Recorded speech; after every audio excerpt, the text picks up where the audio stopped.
अब हम पढ़ेंगे बेटा दर्पण का सूत्र। ठीक है, हमने दो दर्पण पढ़े हैं, अवतल दर्पण और उत्तल दर्पण। अब इनके सूत्र पढ़ते हैं। पहले हम इसकी पिक्चर देखेंगे जो अभी हमने समझाया। इसमें देखिए, ये दर्पण है और ये हमारी क्या है, वस्तु। ए भी वस्तु है, ये दर्पण है। तो दर्पण से वस्तु तक की दूरी, फिर समझो, दर्पण से वस्तु, ये वस्तु है, वस्तु तक की दूरी, ये जो दूरी है, ये दूरी, इस दूरी को हम डिनोट करते हैं स्मॉल यू से।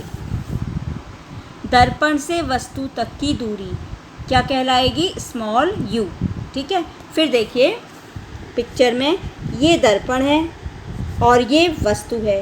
दर्पण से वस्तु तक की दूरी, बिंदु P दर्पण हो गया, बिंदु B वस्तु हो गई। तो ये BP, ये जो बीच की दूरी है BP, ये दूरी क्या कहलाएगी, इस दूरी को हम रिप्रेजेंट करेंगे स्मॉल यू से। वस्तु से दर्पण तक की बीच की दूरी स्मॉल यू से रिप्रेजेंट करेंगे। ठीक है, दर्पण से प्रतिबिंब की दूरी को हम दिखाएंगे स्मॉल v से। दर्पण और प्रतिबिंब के बीच की दूरी पिक्चर में देखते हैं। ये दर्पण है, ये दर्पण है और ये प्रतिबिंब है। इनके बीच की दूरी PB डैश। भाई दर्पण का बिंदु लिया P और बस प्रतिबिंब का बिंदु लिया B डैश, तो इन दोनों के बीच की दूरी क्या कहलाएगी, V कहलाएगी। ठीक है, ये है दर्पण से प्रतिबिंब की दूरी V। दर्पण से मुख्य फोकस F की दूरी हम जानते हैं, फोकस दूरी होती है, उसे हम दिखाते हैं स्मॉल f से। फिर पिक्चर में देख लेते हैं, ये दर्पण है, ये बिंदु F है, तो P और F इनके बीच की दूरी फोकस दूरी क्या कहलाएगी, और इसे रिप्रेजेंट करेंगे स्मॉल f से। ठीक है, अब हम देखते हैं U, V और F में क्या संबंध है। संबंध का मतलब होता है सूत्र, संबंध का मतलब होता है सूत्र। तो U, V और F से सूत्र है 1/V + 1/U बराबर 1/F। ये आपको याद रखना है, ये बहुत इम्पॉर्टेंट रिजल्ट है। इस पर न्यूमेरिकल भी होंगे और इस पर क्वेश्चन भी आएगा। ठीक है, 1/V + 1/U बराबर 1/F। क्वेश्चन ये आ सकता है कि गोलीय दर्पणों के लिए या उत्तल दर्पण के लिए या अवतल दर्पण के लिए U, V तथा F में संबंध बताइए।